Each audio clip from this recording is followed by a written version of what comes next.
Hi guys, thanks so much for tuning in to this week's episode of Open Mic with Mac. My name is Michaela Patton and I am the founder of this podcast.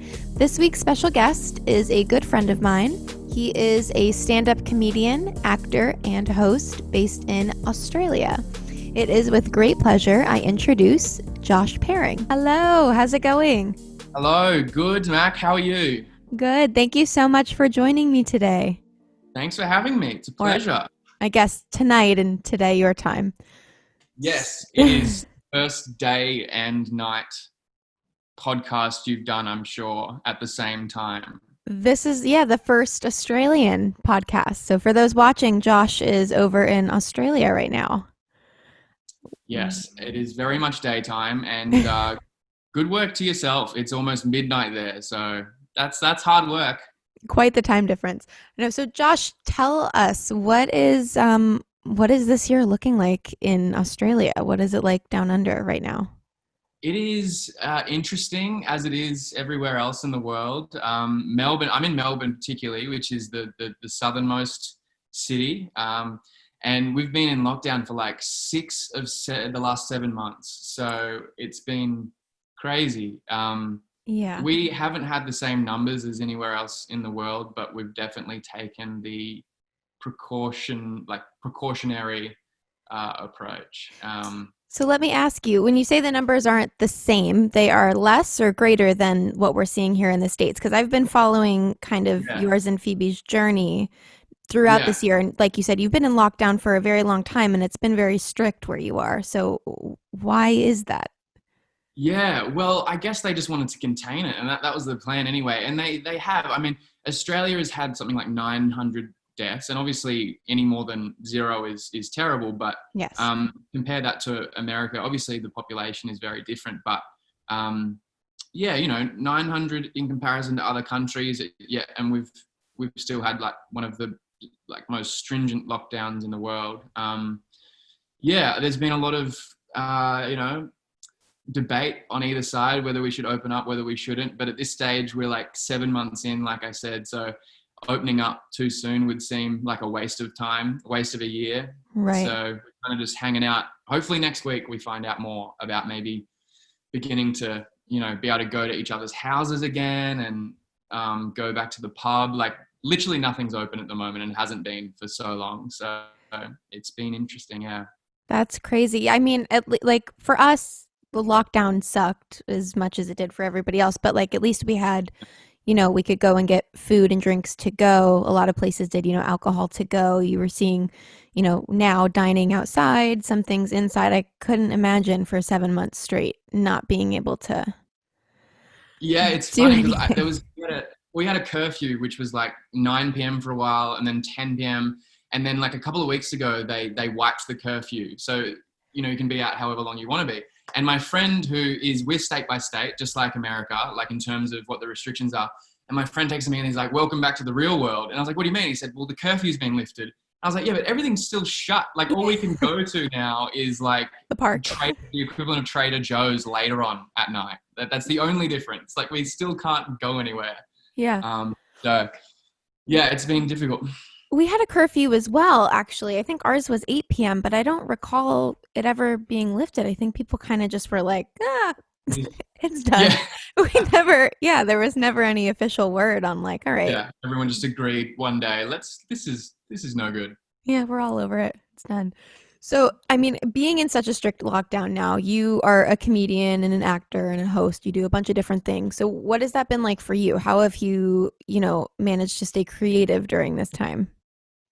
Yeah, it's been tough because like you said, I'm a stand-up comedian first and foremost. So most of my creativity or creative outlet was live on stage, and live entertainment has been done since March. And then I was working in radio as well, and that industry in Australia has completely shrunken. So I was working for kind of the equivalent of Sirius XM in America. And they had to let go pretty much half of their shows because now they're just going to run out of the capital cities and throw those shows out to, the regional cities. So that shrunk. And then obviously film and television, the opportunities there, just like in America, that it halted completely. So yeah, in that regard, there's just been no opportunity to get hired, I guess. So you've had to really just look inward and go, all right, well, what can I just do myself? What can I put out? And I was doing a podcast for a while, but then with the lockdown, my partner, who I was co-hosting with, because we can't go to each other's houses anymore. I mean, Zoom works well, but my internet connection is awful at the best of times. So we just kind of halted that a little bit. So I've just been doing sketch videos, writing stand-up for when it eventually comes back, trying to write scripts, but just to stay like active in that creative space, right? It's like a muscle. You just gotta keep it working for when things do come back. That's the plan. That's what my approach has been. Definitely. That's smart. I think I've mentioned this before in other episodes, but just even writing a little bit a day, an hour a day, or even just 30 minutes a day, keeping that muscle, going is really, really important, because like me, I have not written in like 6+ months, and I'm just like, I don't even know where to start now, because And that's another thing as well. Like, I mean, it's all well and good to try and keep it going. Yeah. But as I think you touched on in your last episode with Rima, like sometimes you just lack motivation. And I've found like a big key for me during this period is to not feel guilty for not doing anything like over 2 weeks, for example. Because like, well, one, you're not having any experiences out in the world. So you've got nothing to pull from. Yes. Like, I've tried to write stand-up lately, and it's getting a little bit easier now. A few things have happened. Like my fiance Phoebe got chicken pox, which is hilarious because we're in a pandemic for the coronavirus, and she got the chicken She pox. contracted chicken pox. What the heck? And so there's like a few different things like that I'm like, oh, I can write about that. But aside from that, like you've got nothing to pull from. So sometimes you just wake up and it's been like a 4-month writer's block in a way. And so for me, it's just been like, if I wake up one day and for some reason I'm feeling like I can put pen to paper or do something creative, jump at the opportunity. And if it doesn't come, it's all good. It's all good. We're writing this year off, it's fine. So yeah, I think do what you can, but as well, it's fine if you're not. That's been my approach. For sure. And for those who follow you, know, and if you guys don't follow Josh, you should. His handle will be in either corner. You've, like you said, pulling from like real life experience. Your videos on Instagram, your like sketch videos are so funny. Like my favorite one is the crane, and we just talked about this before the call, but he does a thing where him and his fiance go on the porch, and their nightly outing is like to go observe the crane, the construction work across the street, and it's just so good, and I love it so much. That was inspired by true events, Mac. It was one afternoon, and Phoebe turned to me. She goes, "Hey, do you want a beer?" And I was like, "I'd love a beer." She goes, "Great." Oh my God, the crane is moving, and we were genuinely excited about the crane moving. And I was like, "That is too funny to stay between us." So yeah, it was so good. You guys have to check it out. It's hilarious. So, I mean, right now, like you said, you've been in a really strict lockdown. How have you stayed positive? I know that's really hard considering the situation you're in, but are there any like tools or tricks that you've used, or maybe shows you've watched to channel some positivity? Yeah, that Imagine video that the celebrities did together, that really helped me through a lot. That was big. Aside from that though, just trying to watch as much good stuff as possible, whether it's stand-up or films, TV, and just stay, I don't know, I think doing little, like trying to achieve like little wins throughout the month has been big, whether it's like getting a little tiny sketch video out, or I don't know, cooking something good, just like hitting small little achievements to just stay sane, and a bit of routine throughout each day, especially in lockdown. Get up, go for a walk, make your coffee, like just some kind of routine's important. Yeah, because otherwise, when you're not working and there's no, real opportunity in the short, future, that's all you've got really to stay sane. Otherwise, you're just going to be on the couch, just slipping into a depression, and go and kind of poor me, Yeah, Um, definitely. It's easy to do that too, I think. And it's yeah, something like yeah, this year. totally. Oh yeah, and it is okay to do that as well. Don't get me wrong, Yeah. but yeah, I don't know. What was the question? How do I stay How have you creative? stayed positive? Any shows or anything? I was going to ask you, wait, have you seen the show Schitt's Creek? No, I haven't, but I saw that they just like hauled in every Emmy they could. Oh, they did, and well deserved. Josh, you have to watch it. Every time Okay. I watch it, you could be on that show. I'm like, I could see Josh as a character on the show. It is Thank wildly you. funny, and it's That's like great. right up your alley of like your humor. It's Yeah, so good. yeah. You have to watch it, and it's a good like uplifting show. It made me laugh throughout quarantine. I'll check it out. I'll also try and find a producer who works for Fish Creek. The Yeah. season. What are they up to now? Season They're 2? I just know they're done. They're season Oh, they 6. I just oh, yeah. they've done it. Damn. The show's done, but I mean if they do like a reboot or some sort of spin-off, that's definitely up your alley. I think you All should right, great, get in great. contact with their people. Yeah, I will. I will. So, Fantastic. Josh, if the viewers want to get in touch with you or support your work, where can we stream your podcast, watch your stand-up, stuff of that nature? Where can we find you? Yeah. Well, Instagram's probably the best for me at the moment. I put sketches and stand up there, and then I also kind of keep people in the know about where I'll be performing, hopefully next year, if they're down in Australia for some reason, or if I'm back in the US. I hope I can get back as soon as possible. But that's probably the best at the moment, and I also have the link there to my podcast as well in my bio. So it's a one-stop shop. Great. Yeah. Awesome. And again, his handle is in either corner.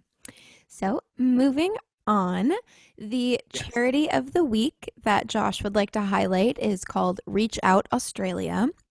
This is a nonprofit organization, and their main goal is to help people under 25 or in their mid 20s kind of navigate life and give them tools to make things a bit easier while discussing mental health. So, Josh, Yes. I'm going to pass the mic to you to elaborate a little bit more about this foundation and why it means so much to you. Yeah, well, thank you, by the way. This is such a great part of the podcast to highlight Reach Out Australia. I mean, look, there are so many worthy causes as well out there, especially at the moment. It was so hard to, go through everything, and especially with the bushfires in America and Australia. Climate change is obviously a Yep. hugely important issue right now. But I wanted to put Reach Out Australia out there because, especially during COVID, and something that we've kind of just touched on in terms of like staying sane each day. It's been really hard, obviously, for everyone, but I think it's common that kids can be forgotten about how it affects them, and they're Yeah. also, a demographic that really don't commonly speak up about it. At least adults kind of are familiar with the avenues where they can get help, and it might be a bit easier for them to speak, whereas kids, I think, struggle a little bit more, and especially this year, especially in Melbourne here, like the schools have been shut all year, and that just must be horrible, especially for the year 11, year 12, your senior year. You're not getting to have those experiences and that kind of thing. So yeah, Reach Out Australia is important to me. Mental illness has affected my family significantly, so it's very close to me, and I see the importance of it. And Reach Out Australia in particular, not only do they help young people first and foremost, but they do it in such a unique way.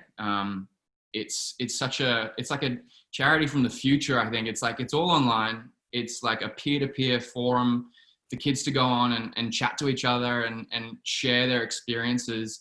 And even if they don't feel comfortable doing that, there's still just like so much information on there about what they're going through, or even just stuff like, I saw articles on there about, what to do if you're stressing about your exams, or what to Yes. do if you've seen like a video with sensitive content that you Material. probably didn't want to see and just Yeah. kind of came up, which is obviously so much more frequent these days. But yeah, it's just a really good organization. They're doing some great, unique things. So I Yeah. think that's why I wanted to highlight them.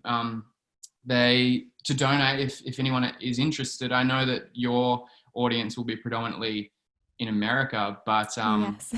there are places on their website to donate. But alternatively, just find the kind of equivalent in America as well, or just be kind to one another. I feel like that's what Ellen says. Just Be be good people. kind. Maybe don't take a leaf out of Ellen's book at the moment, but We'll tag her, don't worry. hey, I said we'll give her a tag, don't worry. yeah, Ellen will be tagged in this episode.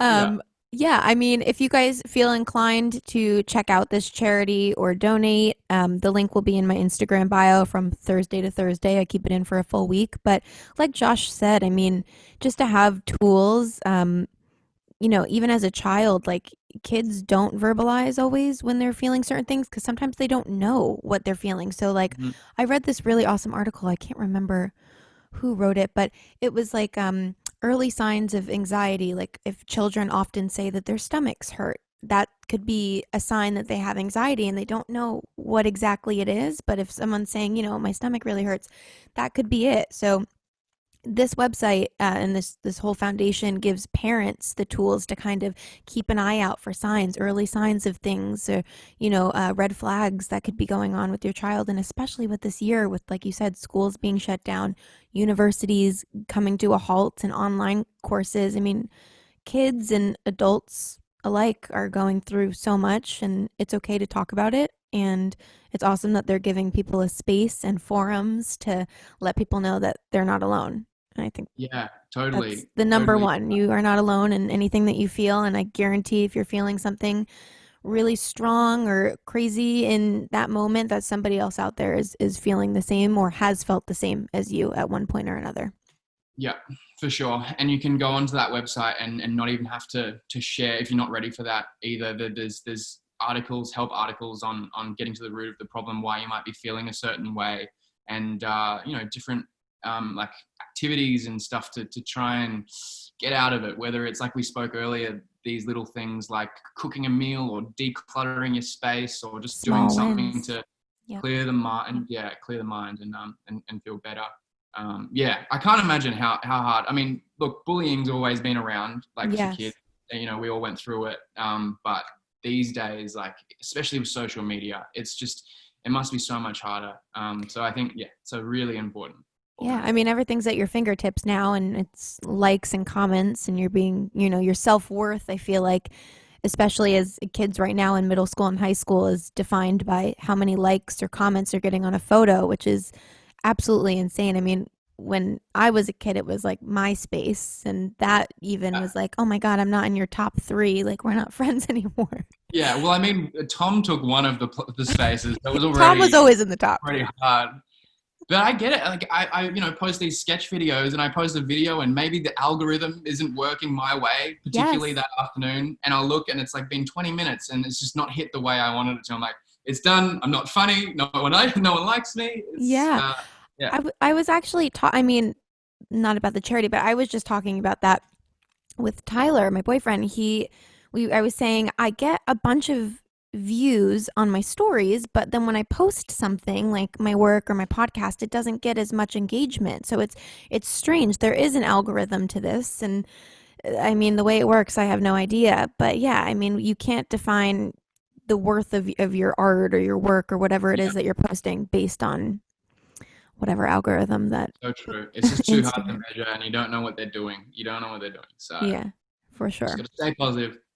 So, going back to the topic of this foundation, what would you say are some common misconceptions with mental health or about this foundation that you would like to clear up a little bit?